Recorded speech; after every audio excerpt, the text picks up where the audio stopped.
श्री चैतन्य चरितामृत आदि लीला अध्याय 1 श्लोक संख्या 46। ये भागवतम 11वें स्कंद का श्लोक है जो चैतन्य चरितामृत में भी आता है। तो यहाँ पे श्रील प्रभुपाद का तात्पर्य है इसमें, इसलिए हम इससे पढ़ रहे हैं। इंग्लिश में ज काढ़ी राखो, एने आपणे ट्रांसलेट मूकी दशुं। ना ना, ये तो ट्रांसलेट कर नाखशुं એટલે હું આ બાજુમાં ઇંગ્લિશ એ રાખીશ ને એટલે થઈ જશે ચેકિંગ। આદિ લીલા 146 आज તમે આમાં કાઢી લો, आज આમાં કાઢ લો, અહીંથી ટ્રાન્સલેટ મૂકી દઈશ। આચાર્યમ મામ વિજાનીયાત ન અવમન્યેત કરહિચિત ન मर्त्य बुद्ध्या असूयेत सर्व देव मयः गुरुः आचार्यं मां विजानीयाम् नावमन्येत कर्हिचित् न मर्त्य बुद्ध्या सूयेत सर्वदेवमयो गुरुः आचार्यं मां विजानीयाम् नावमन्येत कर्हिचित् न मर्त्य बुद्ध्या सूयेत सर्वदेवमयो गुरुः आचार्यं मां विजानीयान् नावमन्येत कर्हिचित् न मर्त्य बुद्ध्या सूयेत सर्वदेवमयो गुरुः। आप लोग भी यदि फ़ोन में मिल गया हो आपको तो बोल सकते हैं, चैंट कर सकते हैं। आचार्यं मां विजानीयात्।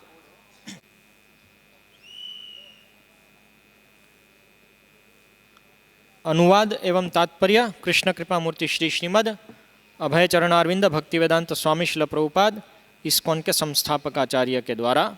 आचार्यम आचार्य, माम मुझे, विजानीयात जानिए, न अवमन्येत किसी को अनादर नहीं करना चाहिए, करहिचित कभी भी, न कभी नहीं, मर्त्यबुद्ध्या उसे सामान्य जीव समझकर, असूयेत किसी को ईर्ष्या करनी चाहिए, सर्वदेव सभी देवताओं के, मयः प्रतिनिधि, गुरुः गुरु, आचार्यों को मेरा ही स्वरूप समझना चाहिए और किसी भी तरह से उसका अपमान नहीं करना चाहिए। उसे सामान्य व्यक्ति मानकर उससे ईर्ष्या नहीं करनी चाहिए क्योंकि वे समस्त देवताओं के प्रतिनिधि होते हैं। ये भगवान श्री कृष्ण उद्धव को कह रहे हैं।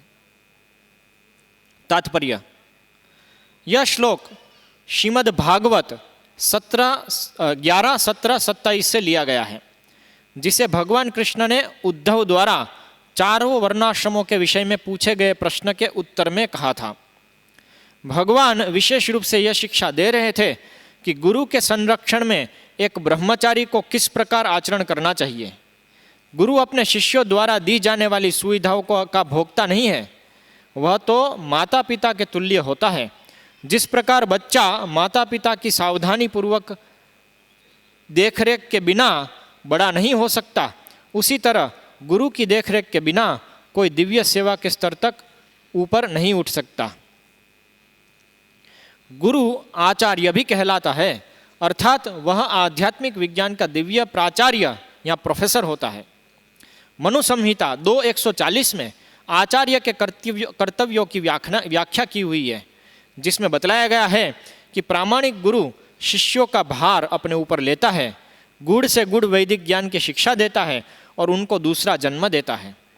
आध्यात्मिक विज्ञान के अध्ययन के लिए शिष्य को दीक्षा देना उपनीति कहलाता है, जिसका अर्थ है वह संस्कार जो शिष्य को गुरु के समीप लाता है। जो गुरु के समीप नहीं लाया जा सकता उसको जनेऊ नहीं दिया जा सकता और इसीलिए वह शूद्र कहलाता है। ब्राह्मण, क्षत्रिय अथवा वैश्य के शरीर पर जनेऊ का होना गुरु द्वारा दी गई दीक्षा का सूचक है। यदि इसे मात्र उच्च कुल में जन्म होने के दंभ का प्रदर्शन करने के लिए धारण किया जाता है तो यह व्यर्थ है। गुरु का धर्म है कि वह शिष्य को जनेऊ संस्कार के साथ दीक्षा दे। इस संस्कार अर्थात शुद्ध क्रिया के पश्चात गुरु वास्तव में शिष्य को वेदों की शिक्षा देना प्रारंभ करता है। जन्म से शूद्र को ऐसी दीक्षा देना वर्जित नहीं है यदि गुरु इसकी अनुमति दे, क्योंकि वही शिष्य को ब्राह्मण का अधिकार दे सकता है यदि वह उसे पूरी तरह योग्य समझे। वायु पुराण में आचार्य की परिभाषा इस प्रकार दी गई है, वह जो समस्त वैदिक साहित्य के सार को जाने, वेदों के अभिप्राय की व्याख्या करे और उनके विधि विधानों का पालन करे और अपने शिष्यों को उसी तरह से कर्म करने की शिक्षा दे, उसे आचार्य कहते हैं।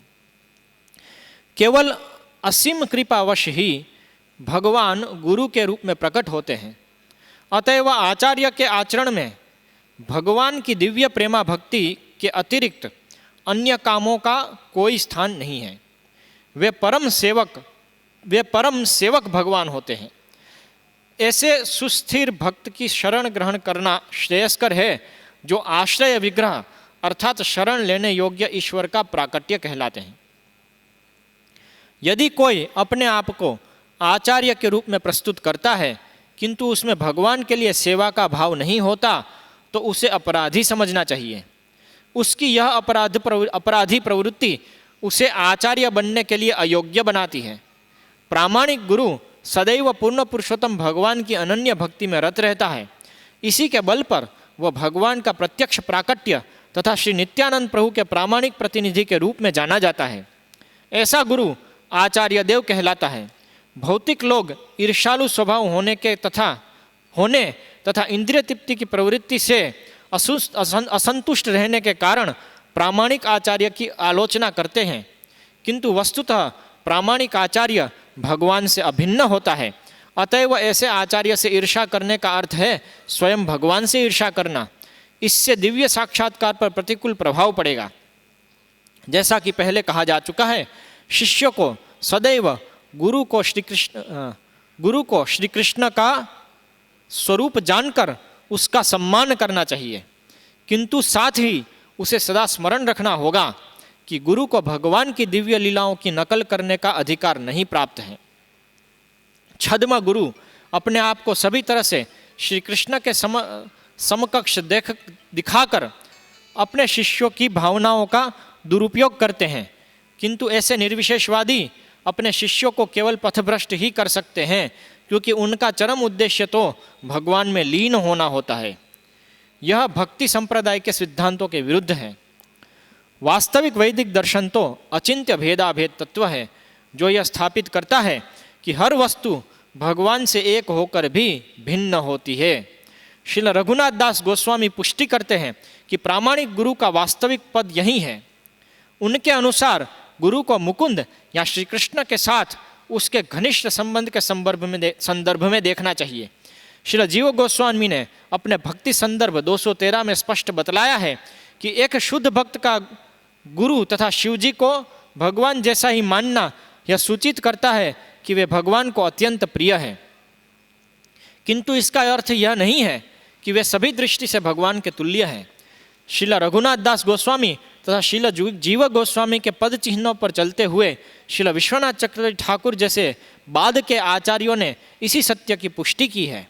श्रील विश्वनाथ चक्रवर्ती ठाकुर ने गुरुअष्टकम में इसकी पुष्टि की है कि सारे प्रामाणिक शास्त्र गुरु को भगवान से अभिन्न होने के रूप में स्वीकार करते हैं, क्योंकि वे भगवान के अत्यंत प्रिय तथा विश्वास पात्र दास होते हैं। इसीलिए गौड़ीय वैष्णव शिला गुरुदेव इसलिए गौड़ीय वैष्णव शिला गुरुदेव की पूजा भगवान के दास के रूप में करते हैं। भक्ति संबंधी सारे प्राचीन साहित्य में तथा शिला नरोत्तम दास ठाकुर, शिला भक्ति विनोद ठाकुर एवं अन्य अनन्य वैष्णवों के वर्तमान भजनों में गुरु को या तो श्रीमती राधा रानी के विश्वास पात्र संज्ञों में से एक के रूप में या शिला नित्यानंद प्रभु के प्रकट प्रतिनिधि के रूप में माना गया है। ओम अज्ञानतिमिरान्धस्य ज्ञानाञ्जनशलाकया चक्षुरुन्मीलितं येन तस्मै श्री गुरवे नमः। श्री चैतन्य मनोभीष्टं स्थापितं येन भूतले स्वयं रूपः कदा मह्यं ददाति स्वपदान्तिकं। वन्देऽहं श्रीगुरोः श्रीयुतपदकमलं श्रीगुरून् वैष्णवांश्च श्रीरूपं साग्रजातं सहगण रघुनाथान्वितं तं सजीवं साद्वैतं सावधूतं परिजनसहितं कृष्णचैतन्यदेवं श्रीराधाकृष्णपादान् सहगण ललिता श्रीविशाखान्वितांश्च श्रीकृष्णचैतन्य प्रभुनित्यानंद श्री अद्वैत गदाधर श्रीवासादि गौर भक्तवृंद। हरे कृष्णा कृष्ण कृष्ण हरे हरे, हरे राम राम राम हरे हरे।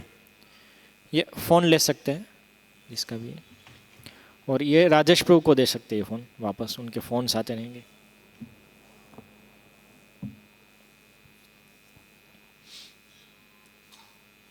आ राजेश प्रभुનો છે, એમને આપી દેજો। આજે એમને આપ્યો તો એમને પાછો।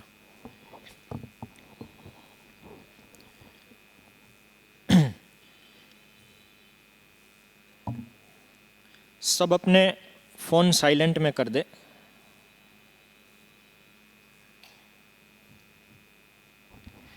तो ये श्लोक इस श्रवण कीर्तन कैंप और व्यास पूजा के लिए बहुत ही उपयुक्त है, क्योंकि हम श्री गुरु महाराज की व्यास पूजा यहाँ पे मना रहे हैं। और आज का जो अनुष्ठान है जिसको हम दीक्षा कहते हैं, उसके लिए भी बहुत उपयुक्त श्लोक है ये। वास्तव में हर एक भक्त के लिए बहुत ही महत्वपूर्ण श्लोक है ये। आचार्यम माम विजानीयाम, ये आचार्य के विषय में ये श्लोक बता रहा है। आचार्य अर्थात गुरुदेव या गुरु, उनके तत्व के विषय में स्पष्टीकरण यहाँ पे उपलब्ध है इस श्लोक में। ये चैतन्य चरितामृत आदि लीला प्रथम अध्याय का 46वां श्लोक है। तो आप लोग इसको अध्ययन कर सकते हैं बार बार इस श्लोक को। यहाँ पे भगवान श्री कृष्ण गुरुकुल अर्थात ब्रह्मचारी आश्रम के विषय में वर्णन कर रहे हैं, जो प्रथम आश्रम है, जिसमें जो बच्चा है वो गुरुकुल में जाता है। उपनयन संस्कार होने के बाद आचार्य से, गुरु से उपनयन संस्कार प्राप्त करके वो गुरुकुल में जाकर के गुरु के साथ रहता है, गुरु के घर में, और गुरु की सेवा में लगता है। दासवत ऐसा बताया है, आचरण दासवन नीचः, दास की तरह गुरु की सेवा में लगता है। और गुरु उसके पिता के समान, और यदि पत्नी है गुरु की तो गुरु पत्नी माता के समान व्यवहार करती है उसके साथ। ये उस संदर्भ में भगवान श्री कृष्ण इस श्लोक को उद्धृत कर रहे हैं, आचार्य। तो वो जो गुरुकुल के आचार्य हैं, उनके विषय में भगवान श्री कृष्ण कह रहे हैं, आचार्यम माम विजानीयाम, विजानीयात, मुझे आचार्य समझो। अर्थात जो आचार्य है, जो गुरुकुल के आचार्य है, वो मैं ही हूँ ऐसा समझो, ऐसा समझ करके उनकी सेवा करो। तो इसको गुरु बुद्धि कहते हैं। चैतन्य चरितामृत में बार बार आता है, गुरु बुद्धि करके चैतन्य महाप्रभु अद्वैत आचार्य को प्रणाम करते थे। इस प्रकार से इसको गुरु बुद्धि कहते हैं कि आचार्य के प्रति, गुरुकुल के गुरु के प्रति शिष्य की गुरु बुद्धि होनी चाहिए। पति के प्रति पत्नी की गुरु बुद्धि होनी चाहिए। मालिक के प्रति, स्वामी के प्रति शूद्र की गुरु बुद्धि होनी चाहिए। इस प्रकार से शास्त्र बताते हैं, जो मध्वाचार्य कोट करते अपने एक ग्रंथ में, जिसको श्रील प्रभुपाद अपने भागवतम के तात्पर्य में भी कोट करते हैं। तो ये गुरु बुद्धि के विषय में ये श्लोक है, आचार्यम माम विजानीय। गुरु बुद्धि अर्थात क्या, ये विषय का यहाँ पे स्थापन हुआ है। ये गुरु बुद्धि शिष्य में होनी चाहिए, शिष्य में गुरु बुद्धि होनी चाहिए।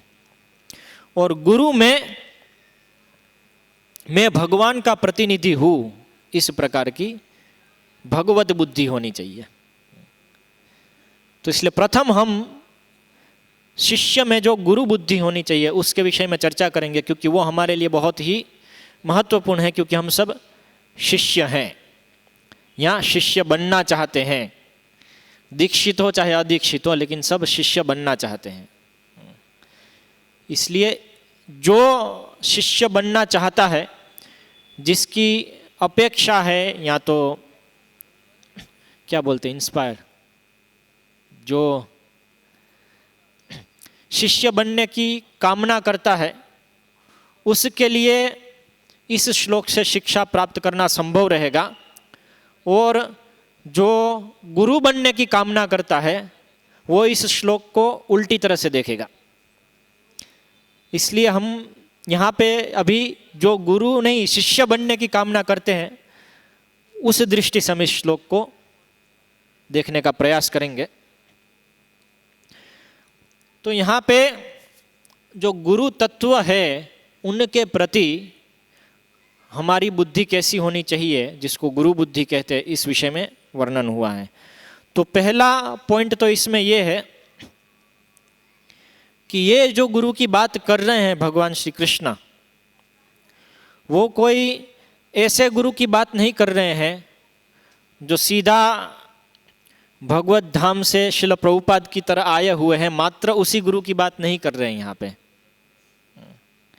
यहाँ पे गुरुकुल के गुरु की भी बात हो रही है, जो प्रायः एक बद्ध जीव होते हैं सामान्य रूप से। जो गुरुकुल में प्रायः सब चलते थे गुरुकुल, तो कोई ब्राह्मण है तो वो गुरुकुल में पढ़ करके आए हैं और अभी वो अपना गुरुकुल खोल रहे हैं, तो उनके शिष्य हैं, तो उनको शिक्षा दे रहे हैं। जिस प्रकार से वो सीखें अपने गुरु से और शास्त्रों से, उसी प्रकार से शिष्य को वो शिक्षा दे रहे हैं, दीक्षा दे रहे हैं और उसका प्रशिक्षण कर रहे हैं। ऐसे गुरु के विषय में भी भगवान श्री कृष्ण कहते हैं वो मेरे, उसको मैं ही हूं ऐसा समझो। तो ये पहली शिक्षा है इसमें कि गुरु बुद्धि ऐसा आवश्यक नहीं है कि जो नित्य सिद्ध श्रील प्रभुपाद की तरह आ रहे हैं उन्हीं में हो। ये पहला विषय यहाँ पे है। ये गुरु बुद्धि माता पिता के प्रति बच्चे की होनी चाहिए। गुरु के पर्सनल सर्वेंट है तो उनकी गुरु के प्रति होती है। यह गुरु बुद्धि बहुत विशाल है, ब्रॉड है। इससे, इस गुरु बुद्धि से प्रशिक्षण संभव है। इस गुरु बुद्धि से हमारा प्रशिक्षण संभव है, अन्यथा प्रशिक्षण असंभव है। क्योंकि यदि ये बुद्धि नहीं है तो हम सीखने को तैयार नहीं होते कुछ। जब तक ये गुरु बुद्धि नहीं होती है तब तक हम फ्रेंडली प्लेटफॉर्म पे बोलते हैं ना, एक मित्र के समान व्यवहार करते हैं। तो इसलिए मित्र के समान व्यवहार में हम प्रशिक्षित नहीं हो पाते हैं। शिक्षित हो पा सकते हैं, हो सकता है कि शिक्षित हो जाए, जैसे फैसिलिटेटर करके आजकल वो लोग करते हैं ना, वो भक्ति शास्त्री और टीचर्स ट्रेनिंग कोर्स में आता है, गुरु नहीं फैसिलिटेटर की तरह काम करो। लेकिन अर्जुन जब तक भगवान श्री कृष्ण को गुरु बुद्धि से शरणागत नहीं हुए, जब तक उनको फैसिलिटेटर या फ्रेंड मान रहे थे, मित्र मान रहे थे। जैसे गूगल भी एक मित्र है, गूगल गुरु। तो गूगल गुरु क्या है, आपको यदि कुछ जानना है तो टाइप कर दो, मिल जाएगा। अभी हम थोड़ी तीर्थ यात्रा कर रहे थे कांचीपुरम, श्रीरंगम ऐसे, तो मेरे साथ एक अमेरिका से भक्त थे मित्रवान, तो तमिल में कुछ लिखा हुआ था लिस्ट। तो बोले ये क्या है, तो मैं थोड़ा पढ़ने का प्रयास कर रहा था। तो हमारे साथ एक भक्त थे, उन्होंने ठग करके फोटो खींचा, गूगल ने ट्रांसलेट करके इंग्लिश में दे दिया, उसने पढ़ लिया, 1 मिनट में हो गया। ये गूगल गुरु है, ये गुरु नहीं है। गुरु शब्द इंफॉर्मेशन बैंक के लिए उपयोग नहीं होता है। इंफॉर्मेशन बैंक हमको मिल जाएगी, गूगल को इसलिए गुरु नहीं कहा जाता है। गुरु प्रशिक्षण देने के लिए होते हैं। तो जब तक अर्जुन शरणागत नहीं हुए, मित्र की तरह व्यवहार कर रहे थे, तब तक भगवान श्री कृष्ण शिक्षा देना शुरू नहीं किए, प्रशिक्षण देना शुरू नहीं किए। क्या अंतर है गुरु बुद्धि होने में और नहीं होने में? तो यदि हमारी गुरु बुद्धि नहीं है किसी के प्रति, तो उनसे हम सुनेंगे तो सही, लेकिन इसको स्वीकार करना है कि नहीं करना है, इसका निर्णय हम स्वयं करेंगे। हमको अच्छा लगेगा वो बात हम स्वीकार करेंगे, जो अच्छी नहीं लगेगी उसको हम रिजेक्ट करेंगे। तो यदि हम किसी से ऐसा कर रहे हैं तो समझना है उसके प्रति हमारी गुरु बुद्धि नहीं है। हो सकता है कि कोई अपने दीक्षा गुरु के प्रति भी इसी प्रकार का व्यवहार कर रहे हो, तो समझना है कि वो दीक्षा गुरु को भी आचार्य नहीं समझ रहे हैं। इसलिए गुरु बुद्धि का पहला पॉइंट है शरणागति, मित्र के लेवल पे नहीं। तो इसलिए गुरु बुद्धि नहीं होने पे प्रशिक्षण नहीं हो सकता है, क्योंकि प्रशिक्षण में क्या है, प्रशिक्षण में तुम ये करो और ये मत करो, ये केवल बताया नहीं जाता है, ये केवल बताया नहीं जाता है, अपितु उसको डिमांड किया जाता है। तुम नहीं करोगे तो ये दंड है, तुम नहीं करोगे तो अनर्थ होगा, तुम नहीं करोगे तो पाप लगेगा।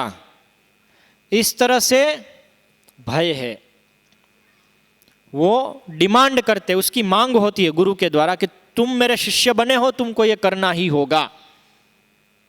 और शिष्य स्वयं अपने आप को वो परिस्थिति में रखता है।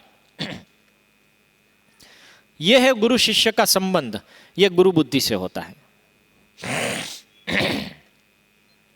ये गुरु बुद्धि से होता है। और इसलिए यदि गुरु बुद्धि नहीं है गुरु में, तो वो शिष्य प्रशिक्षित नहीं हो सकता। इसीलिए ये श्लोक बहुत ही अनिवार्य है, ये गुरु बुद्धि बहुत ही अनिवार्य है शिष्य के लिए। तो इसलिए यहां पे भगवान कह रहे आचार्यम माम विजानियात, मुझे आचार्य समझो। अर्थात अभी जिसको गुरु बुद्धि नहीं चाहिए वो क्या बोलेगा, इसको देखो भगवान कह रहे उनको ही गुरु बना लो, ऐसा बोलेगा। से उसका ये अर्थ भी निकल सकता है इसका। तो बोलेगा देखो भगवान कह रहे हैं कि मुझे गुरु बना लो, कोई गुरु बनाने की जरूरत नहीं है।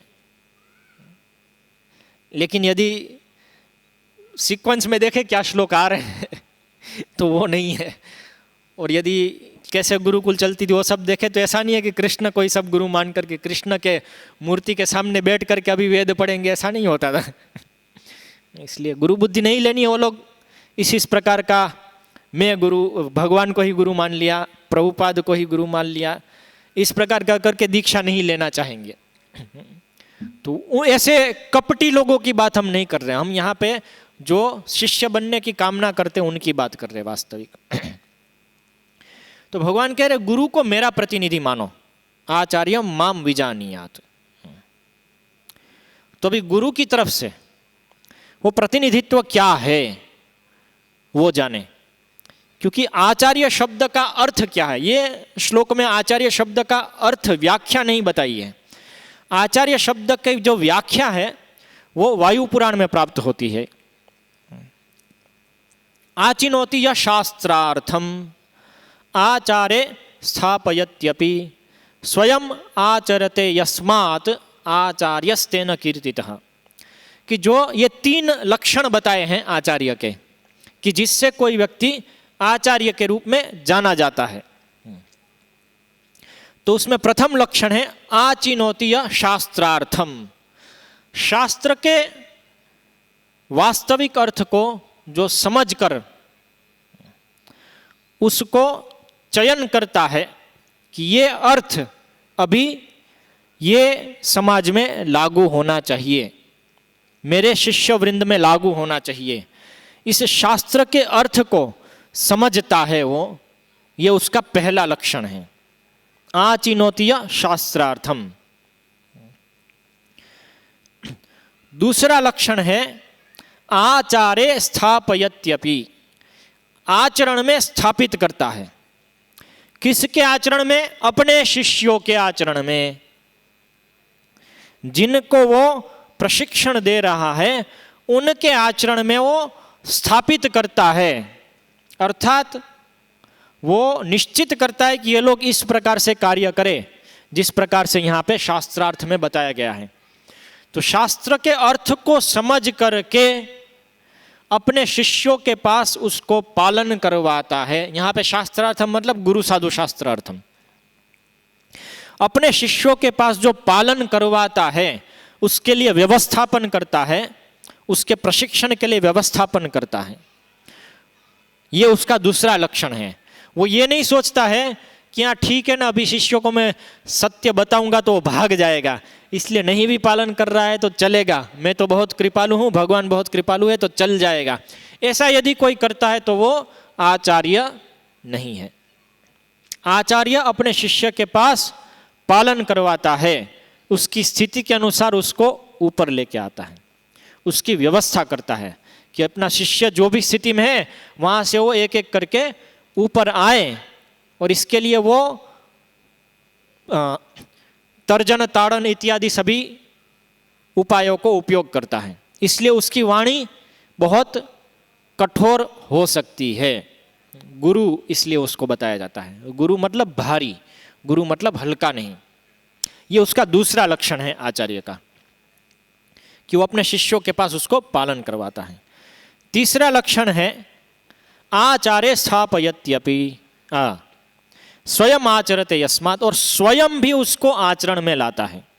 स्वयं इन शिक्षाओं को पालन करता है जिससे अपने आचरण से भी सिखाता है। अपने वाक्यों से और प्रशिक्षण की पद्धति से सिखाया शिष्यों को, और अपने आचरण से भी शिष्यों को सिखाया। इसको बोलते हैं स्वयं आचरते यस्मात्। तो शास्त्र के अर्थ को जाना, समझा, उसको अपने शिष्यों के पास पालन करवाने की पूरी पद्धति बनाई, प्रशिक्षण दिलाया, और स्वयं भी आचरण करके शिष्यों को सिखाया। ये तीन लक्षण के कारण उसको आचार्य कहते हैं। आचार्यस्तेन कीर्तितः। यह वायु पुराण में आचार्य की व्याख्या दी। जो व्यक्ति ये तीन चीज करता है वो आचार्य है।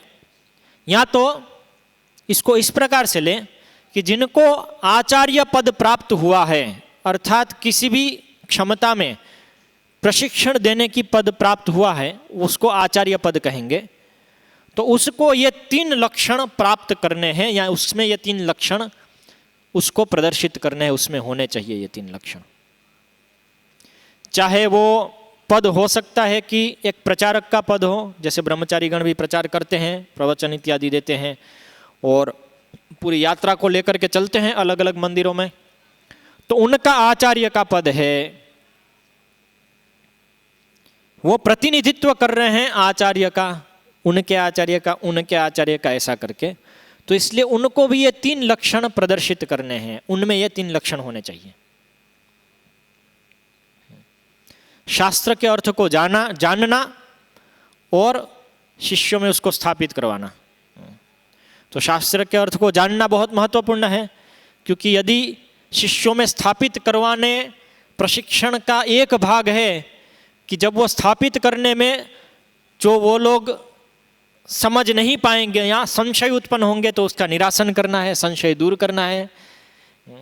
तो इसलिए अर्थ को समझना आवश्यक है, और यदि नहीं समझ में आ रहा है तो अपने गुरु से उसको समझें, उसका स्पष्टीकरण करें, ताकि आगे और उसको स्थापित कर पाएं। तो ये आचार्य की मूल व्याख्या है। ये जो आचार्य की व्याख्या है उसमें गुरुकुल के गुरु, पति, मालिक, हमारे सब प्रचारक गण, हमारे जो दीक्षा गुरु गण हैं वो सब, शिल प्रभुपाद के गुरु, उनके गुरु शिल व्यासदेव, श्री नित्यानंद प्रभु, ये सब लोग इस व्याख्या में फिट होते हैं, ऐसा कह सकते। इस व्याख्या, ये व्याख्या जो है वो सब के लिए लागू हो जाती है, क्योंकि वो सब इसी चीज को प्रदर्शित कर रहे हैं।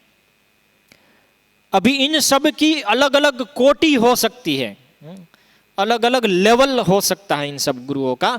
तो इसमें जो नित्य सिद्ध श्रील प्रभुपाद जैसे जो गुरु हैं, जो आध्यात्मिक जगत से ही आ रहे हैं भगवान के आदेश पे हम सब के ऊपर कृपा करने के लिए, वो महान नित्य सिद्ध भक्त जब यहाँ पे आते हैं तो वे इन सभी लक्षणों का पालन करते हैं। हालांकि उनको आवश्यकता नहीं है ये सभी लक्षण पालन करने की, फिर भी तभी भी वो इन सब लक्षणों का पालन करते हैं कि जिससे अनर्थ नहीं हो जाए। इसलिए श्रील प्रभुपाद कहते हैं यदि नित्य सिद्ध भक्त भी, महाभागवत भी यदि यहाँ पे प्रचार करने आते हैं तो वो एक आचार्य की तरह पालन करते हैं, जो कि एक द्वितीय स्तर जो है मध्यम अधिकारी भक्त उसका लक्षण है, वो लक्षणों को पालन करते हैं। तो इस तरह से हम देखते हैं कि श्रील प्रभुपाद, श्रील भक्तिविनोद ठाकुर, श्रील भक्ति सिद्धांत सरस्वती ठाकुर, ये सब लोग, ये सब नित्य सिद्ध भक्त भी आचार्य के लक्षणों को पालन किए हैं। हालांकि वो आध्यात्मिक जगत में भक्ति सिद्धांत सरस्वती ठाकुर नयनमणि मंजरी है, लेकिन यहाँ पे आकर के वो ये सब लक्षणों को पालन करते हैं ताकि स्वयं आचरते यस्मात्, स्वयं आचरण करेंगे तो लोग को उससे प्रशिक्षण देंगे इन आचरणों का।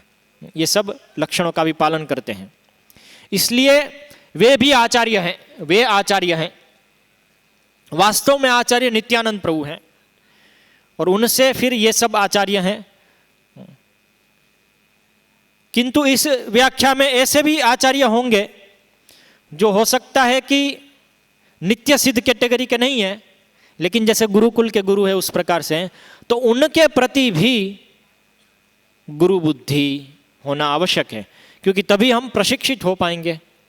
क्योंकि ऐसा तो सौभाग्य सबको प्राप्त नहीं होता है कि नित्य सिद्ध गुरु के सानिध्य में हमेशा रहे और उनके द्वारा प्रशिक्षित हो। नहीं, सबका लेवल वो होता है कि वो ऐसे नित्य सिद्ध गुरु का सानिध्य जो है वो सहन भी कर पाए और अपने एक पात्रता भी होती है।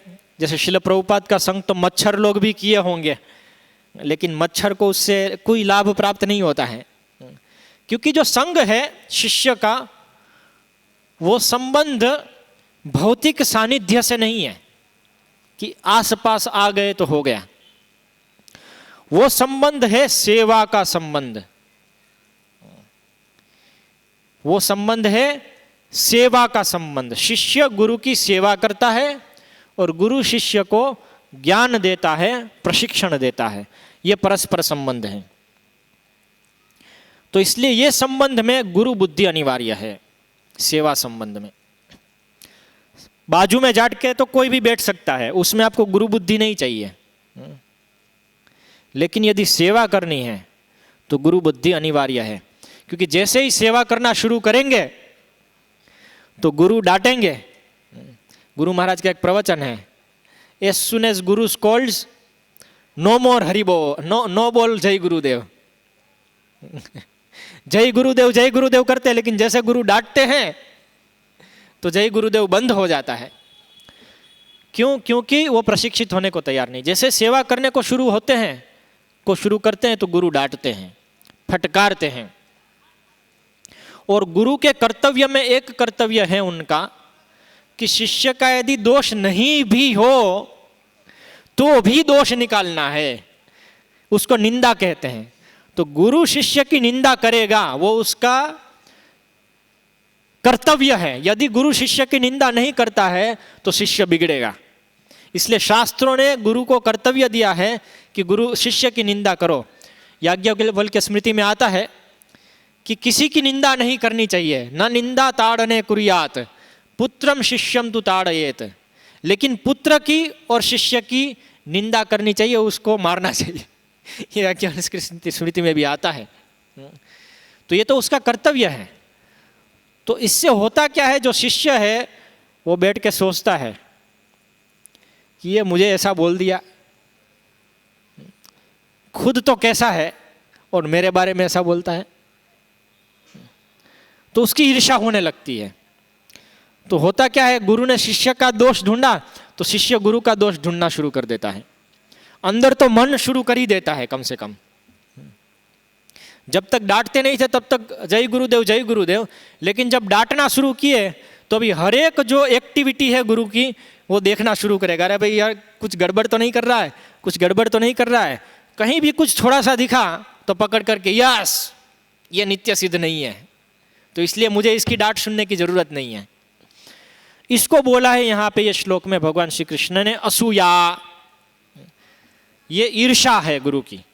इसलिए न मर्त्य बुद्ध्या असूयेता, ऐसा मत सोचो कि ये भौतिक जगत का आदमी है और मुझे बोलता है तो मैं भी इसका देखता हूं, इस तरह से मत सोचो, ऐसी असूया मत करो। प्रभुपाद यही श्लोक कोट करके एक प्रवचन में कहते हैं कि जब गुरु डांटते हैं तो ऐसा लग सकता है कि ये तो मुझे डांट रहे हैं, तो ये तो खुद में तो इतनी दोष है, तो मुझे क्यों डांट रहे हैं। तो इस तरह से दोष बुद्धि शुरू करेंगे और वो दोष बुद्धि से वो ईर्षा है, इसलिए उसका पतन होगा। इसलिए भगवान श्री कृष्ण कह रहे हैं। तो गुरुकुल के गुरु इत्यादि गुरु के लिए श्लोक बहुत ही उपयुक्त है, क्योंकि अपेक्षित है कि जो नित्य सिद्ध श्रील प्रभुपाद की तरह नहीं है तो कभी वो दोष भी करेंगे। इसी तरह से माता पिता भी कभी दोष करेंगे, क्योंकि 4 त्रुटि से पूर्ण हो सकते हैं, लेकिन वो दोष होने के बावजूद भी, क्योंकि वो गुरु साधु शास्त्र के अनुसार हमारा प्रशिक्षण कर रहे हैं, इसलिए उनके प्रशिक्षण में दोष नहीं होगा। इसीलिए वो प्रशिक्षण को स्वीकार करना है, इसलिए उनमें गुरु बुद्धि होनी चाहिए। ये अंधश्रद्धा की बात नहीं है, लेकिन क्योंकि उनका प्रशिक्षण गुरु साधु शास्त्र के अनुसार चल रहा है, इसलिए गुरु साधु शास्त्र के प्रतिनिधि के रूप में हम उनमें गुरु बुद्धि कर रहे हैं। इसलिए यह भी विचार आएगा कभी कि यदि वो गुरु साधु शास्त्र के अनुसार प्रशिक्षण नहीं कर रहे हैं, यदि उसमें दोष प्राप्त हो रहा है, तो वो बात को मानना अनिवार्य नहीं है। ये बात भी ऐसे गुरु में आएगी जो सामान्य इस प्रकार से गुरु का पद स्वीकार किए हैं प्रतिनिधि के रूप में, जो यहाँ पे बताया है। गुरुकुल के गुरु हैं या तो प्रचारक है, जैसे हमारे सब अलग अलग सेंटर के, या तो माता पिता हैं जो गुरु हैं, इस प्रकार से। तो वो बुद्धि उसमें आ सकती है, उसका निवारण करना है। जब भी ऐसे संशय होता है तो गुरु साधु शास्त्र के अनुसार उनका निवारण करना है। निवारण के लिए पहले गुरु के पास जाना है, और गुरु भाइयों के पास जा सकते हैं, गुरु के गुरु भाई के पास जा सकते हैं, इस तरह से। तो ये ऐसे गुरु की बात चल रही है, लेकिन वो भी आचार्य का पद है, क्योंकि वो आचरण करके, स्वयं आचरण करके, आचार को समझ करके और पालन करवा करके स्थापित कर रहे हैं। इसलिए उनमें गुरु बुद्धि होनी चाहिए। ये गुरु बुद्धि यदि नहीं है तो हम प्रशिक्षित नहीं हो सकते हैं।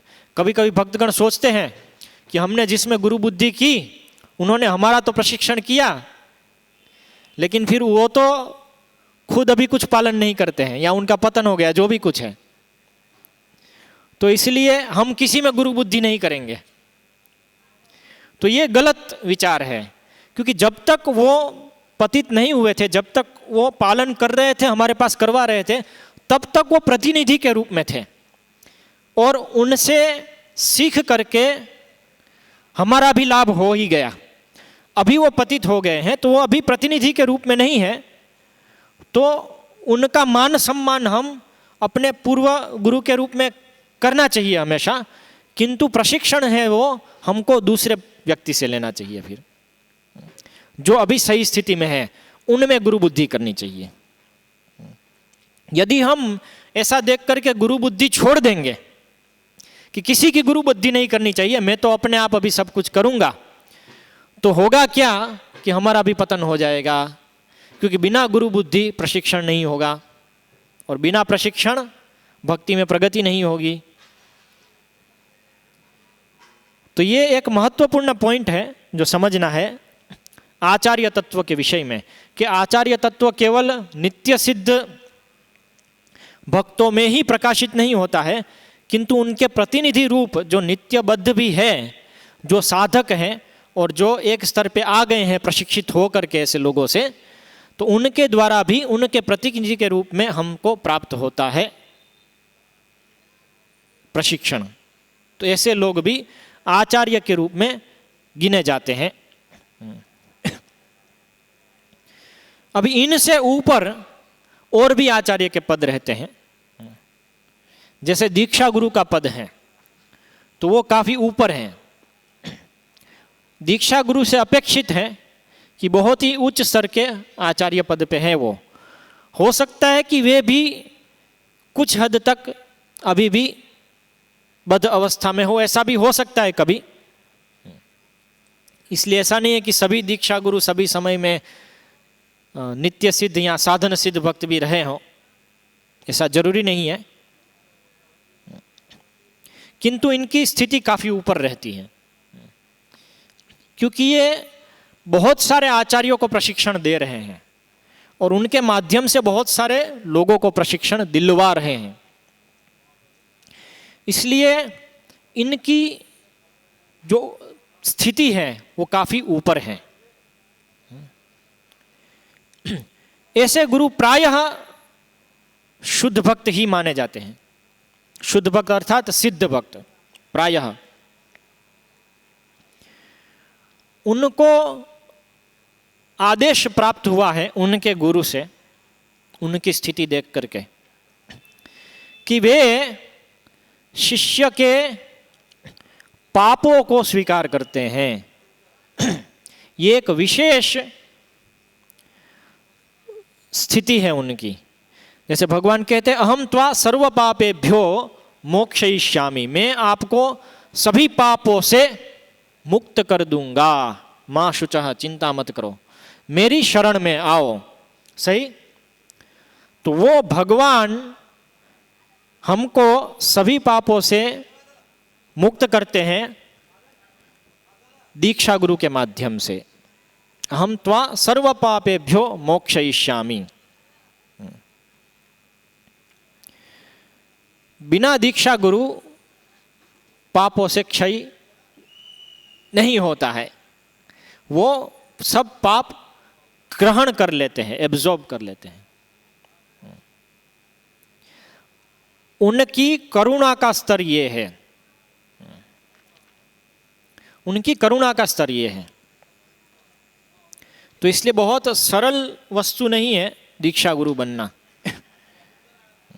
यदि पाप को समाप्त नहीं कर पाते हैं, यदि साधन और शुद्धता का स्तर ऐसा नहीं है, तो पतन होता है। और यह कोई मजाक नहीं है। कुछ हद तक पापों को स्वीकार करते हैं जो दूसरे प्रचारक गण, जिनको हम शिक्षा गुरु कहते हैं, वो लोग भी स्वीकार करते हैं कुछ हद तक पाप का स्तर। किंतु दीक्षा गुरु मूल है। यदि दीक्षा गुरु पाप स्वीकार करना बंद कर दिए तो ये सब शिक्षा गुरुओं की गाड़ी अटक जाएगी, क्योंकि पाप ट्रांसफर करके अल्टीमेटली भगवान उसको स्वीकार करते हैं, तब पाप शुद्ध हो जाते हैं। क्योंकि भगवान है शुद्धम अपाप विद्धम। जैसे यदि सूर्य नहीं निकलता है तो सब गंदगी ऐसी की ऐसी रहती है, समाप्त नहीं होती है।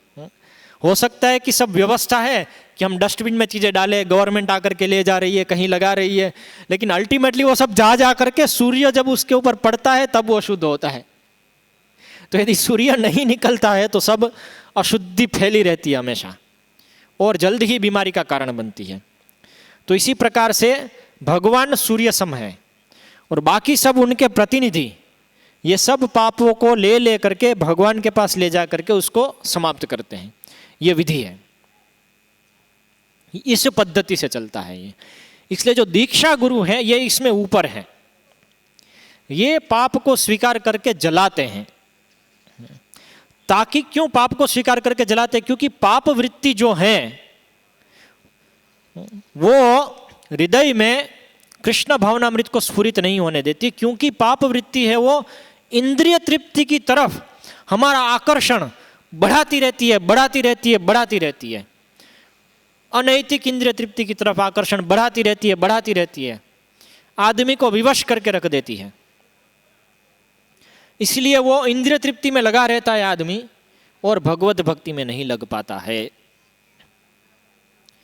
इस पाप वृत्ति को जलाने का कार्य दीक्षा गुरु करते हैं। इसलिए दीक्षा गुरु को मदन मोहन का प्रतिनिधि के रूप में श्री चैतन्य चरितामृत में बताते हैं। जयताम सुरतौ पंगोर मम मंद मतेर गति मत सर्वस्व पदाम भोजौ राधा मदन मोहनौ। कि राधा मदन मोहन की जय हो, जो मुझ मंदमती की गति है। मंदमती मतलब इंद्रिय तृप्ति में ही जो लगे रहते हैं, ऐसे हम सब। तो हमारे मति इंद्रिय तृप्ति में हमेशा जो लगी रहती है, निश्चला मति है हमारी इंद्रिय तृप्ति में, सही, कभी बंद होती ही नहीं है।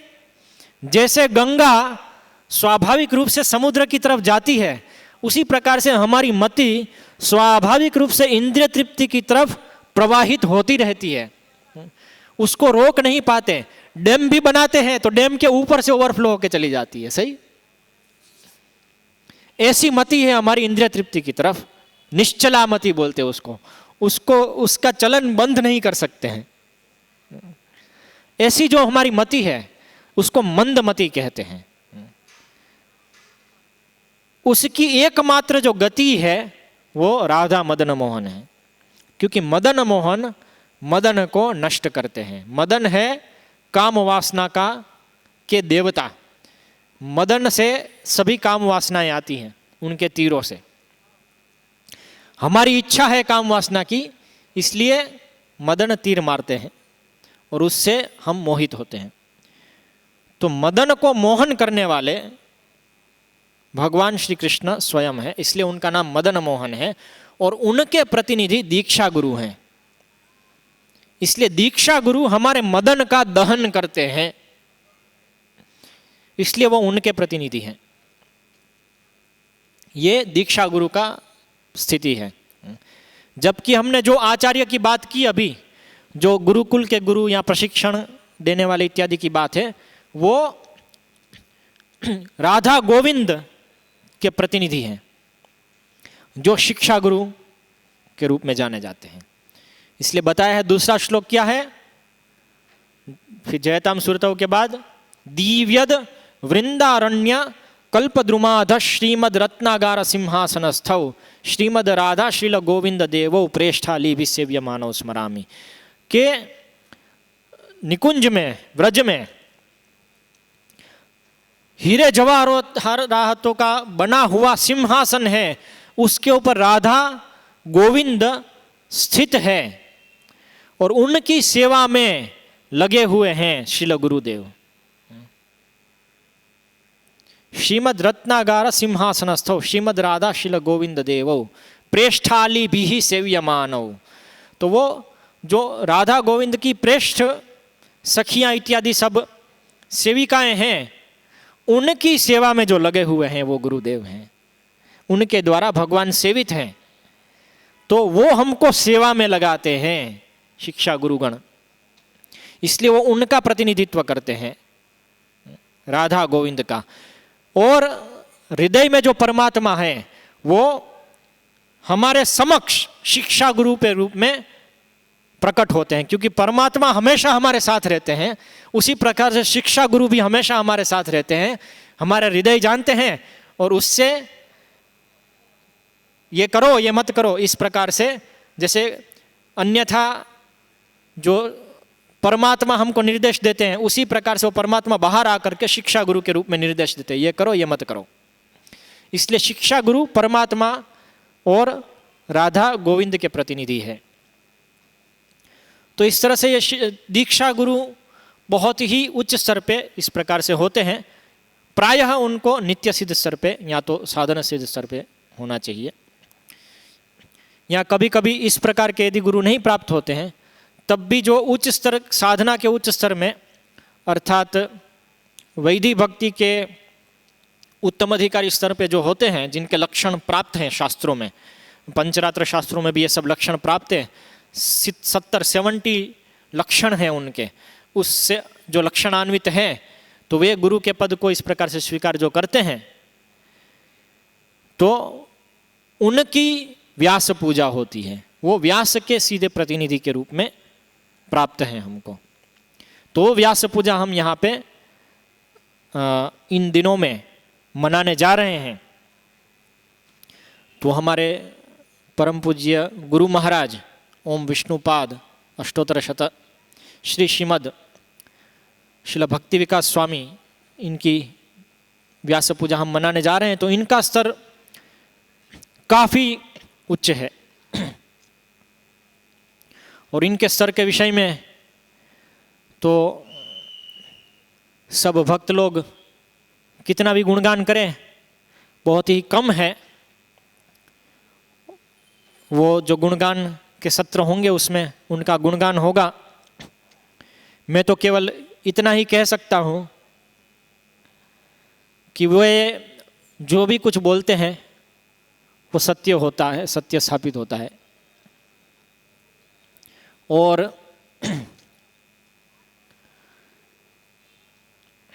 वे हमेशा आचार्य परंपरा का प्रतिनिधित्व करने को कटिबद्ध हैं और उनके अर्थ को, शास्त्र के अर्थ को पूरी तरह से समझे हुए हैं, आत्मसात किए हुए हैं और हमसे डिमांड करते हैं कि आप इसको आत्मसात करो, इसको पालन करो। ये उनकी कृपा है, ये उनकी करुणा है। ये करुणा भयावह कभी दिख सकती है, लेकिन यही वास्तविक करुणा है। उनके प्रवचन जो नियमित रूप से सुनते हैं वे उनको समझ पाते हैं। जो बाहरी तौर पे उनसे आसक्त हैं वो शायद उनको नहीं समझते हैं। उनका एक प्रवचन है, शिष्य का प्रधान कर्तव्य है गुरु से सुनना। तो इसलिए यहाँ पे जो भी सब शिष्यगण बैठे हैं वे गुरु महाराज के प्रवचन सुने, ऐसा आदेश जो है गुरु महाराज का वो मैं यहाँ पे प्रसारित करना चाहता हूँ। सुने मतलब नियमित सुने, केवल श्रवण कीर्तन के में नहीं, रोज। नियमित मतलब रोज, रोज उनके प्रवचन सुने। काफ़ी प्रवचन है हिंदी में और जो अंग्रेजी जानते हैं वो अंग्रेजी में भी काफ़ी सारे प्रवचन हैं, उनको सुने और कुछ न कुछ उनकी सेवा करें अलग अलग प्रकार से। मैं हर बार ये पॉइंट रखता हूँ कि आप एक्सपेरिमेंट कीजिए, सब लोग एक एक्सपेरिमेंट कीजिए। कम से कम 3 महीनों तक, 90 दिन तक रोज के 3 घंटे कम से कम गुरु महाराज के प्रवचन सुनिए। किसी न किसी प्रकार से समय निकाल करके, समय होता है, जो बोलता है समय नहीं है वो झूठ बोल रहा है, समय होता है। जब व्हाट्सएप पे, फेसबुक के समय मिलता है तो इसमें भी मिल सकता है। 3 घंटे 90 दिन तक एक्सपेरिमेंट कीजिए, उसके बाद प्रवचन सुनना बंद कर दीजिए। उसके बाद प्रवचन सुनना बंद कर दीजिए और फिर बताइए कि आप बिना प्रवचन सुने रह सकते हैं कि नहीं। वो आदत लग जाएगी और ये आदत जिसको लग गई उसका बेड़ा पार।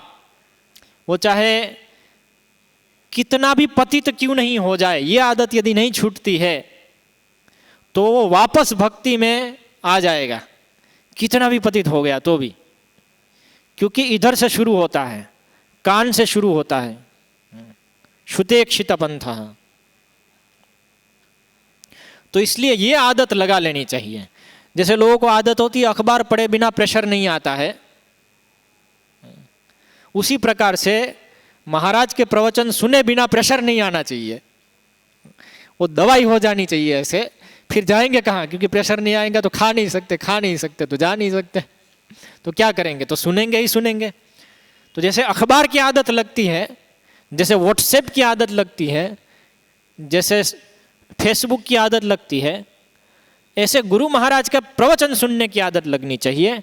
साथ ही साथ शिल प्रभुपाद के प्रवचन को छोड़ना नहीं है, विशेष रूप से शिल प्रभुपाद की पुस्तकों को छोड़ना नहीं है।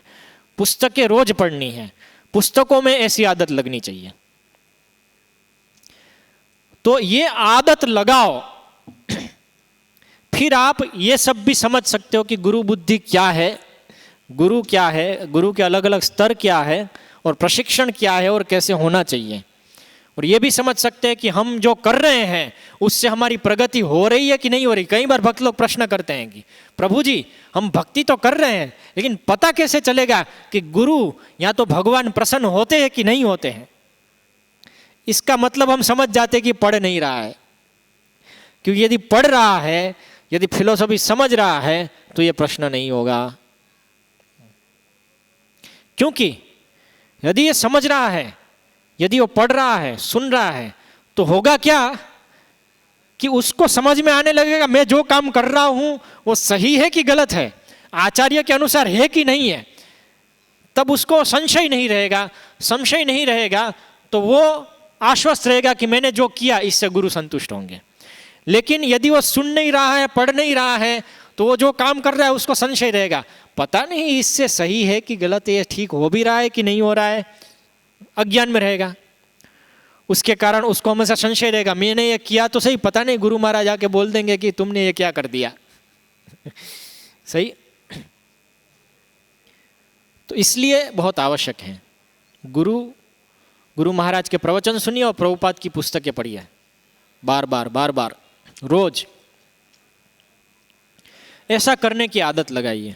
व्हाट्सएप फेसबुक की आदत नहीं रहे कोई बात नहीं, लेकिन ऐसा समझिए यदि आपको गुरु महाराज के लेक्चर सुने बिना घर में कुछ आवश्यक काम नहीं हो रहा है, ऐसी शरीर को आदत लग गई, तो समझो कि ये अच्छी आदत है, ऐसी आदत लगानी है। तो ऐसे कुछ चीज़ें हम यहाँ पे प्रयास किए समझने का। तो आज सब की दीक्षा भी होने वाली है, तो दीक्षा लेने पे ये समझना है कि प्रधान कर्तव्य है गुरु से सुनना, तो इसलिए सुनना प्रारंभ कीजिए। पहले तो हम वो सुनने की डिवाइस रखते थे पुराने ज़माने की, कार्ड वाली, लेकिन अभी तो सब हमारा बिजनेस ठप हो गया है। लेकिन फिर भी मैं बोलता हूँ सुनने के लिए, इसलिए ऐसा अभी स्थापित होता है कि मैं पैसे कमाने के लिए नहीं बोलता था पहले। तो वो डिवाइस नहीं है अभी, लेकिन गुरु महाराज की ऐप है, गुरु महाराज का यूट्यूब चैनल है, उस पर सुनिए। और यूट्यूब चैनल में गुरु महाराज का प्रवचन सुनते सुनते नीचे स्क्रॉल नहीं करना है, क्योंकि स्क्रॉल करेंगे तो बहुत सारी चीज़ें मिलेंगी, वो नहीं सुननी है। एक दृष्टि से सीधा सुनिए, या तो ऐप में सुनिए, और रोज जो प्रवचन अपलोड होते हैं वो भी सुन सकते हैं, और पिछले वाले पुराने प्रवचन भी सुनिए। यहाँ पे एक चीज़ मैं थोड़ा बताना चाहूँगा मेरे अनुभव से। मैं अभी तीसरे स्कंद के प्रवचन सुन रहा हूँ इंग्लिश में गुरु महाराज के। जो इंग्लिश सुनना जानते हैं, तो प्रथम स्कंद के जो प्रवचन है टोटल सब सीक्वेंस में, फर्स्ट कैंटो प्रथम स्कंद के, वो प्रवचन कम से कम सबको बार बार सुनने चाहिए। उसमें जहाँ तक मेरा अनुभव रहा है अब तक, जो मेरा प्रशिक्षण हो उससे मैं जो समझता हूँ, उसमें हर एक विषय जिसमें किसी का प्रशिक्षण होना चाहिए वो कवर हो जाता है। वो फिलोसॉफी समझिए, साइंस समझिए, उसमें आप वर्णाश्रम धर्म के विषय में, सामाजिक ढांचे के विषय में, स्त्री धर्म के विषय में, और प्रभुपाद के मिशन के विषय में, भागवतम के अलग अलग लीलाओं के विषय में, उच्च स्तर की लीलाओं के विषय में, लगभग सभी कुछ जो हमको जानना चाहिए या समझना चाहिए या तो जिसमें प्रशिक्षण होना चाहिए, वो सब उसमें कवर हो जाता है, जहाँ तक मैंने देखा है उसमें। इसका अर्थ ये नहीं अन्य प्रवचन में नहीं होता है कवर, अन्य प्रवचन में और विस्तारों में भी आता है, लेकिन प्रथम स्कंद में सब विषय कवर हो जाते हैं। प्रायः इसका कारण ये हो सकता है क्योंकि प्रभुपाद ने जो प्रथम स्कंद के तात्पर्य लिखे वो पूरा भागवतम प्रथम स्कंद में डाल दिया, क्योंकि प्रभुपाद को पता नहीं था कि अमेरिका जाने के बाद पता नहीं कितना समय मिलेगा उनको कि वो पूरा भागवतम का तात्पर्य लिख पाएंगे भी कि नहीं। इसलिए संक्षिप्त में पूरा भागवतम प्रथम स्कंद में डाल दिया, तो उसको विस्तार कर रहे हैं गुरु महाराज स्वयं, तो इसलिए शायद सब कुछ प्रथम स्कंद में आ रहा है, ऐसा हो सकता है। तो ये भी आप सुन सकते हैं, ऐप में उपलब्ध है। या कोई भक्ति यदि थोड़ी इसमें सेवा करना चाहें तो थोड़ा 2-3 दिन बैठ करके भागवतम के सब प्रवचन देख करके प्रथम स्कंद की यूट्यूब में एवं ऐप में दोनों में प्लेलिस्ट बना करके लिंक शेयर कर सकता है। और फिर जब जब जिसने बनाई है लिंक, वो जब जब प्रथम स्कंद का वापस प्रवचन आता है उसमें डालते रहने का, ताकि भक्त लोग उसको वापस सुन पाएं ऐसे।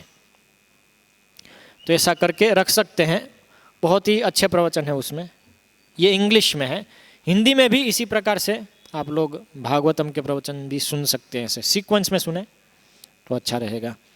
हरे कृष्णा कृष्ण कृष्ण हरे हरे, हरे राम राम राम हरे हरे।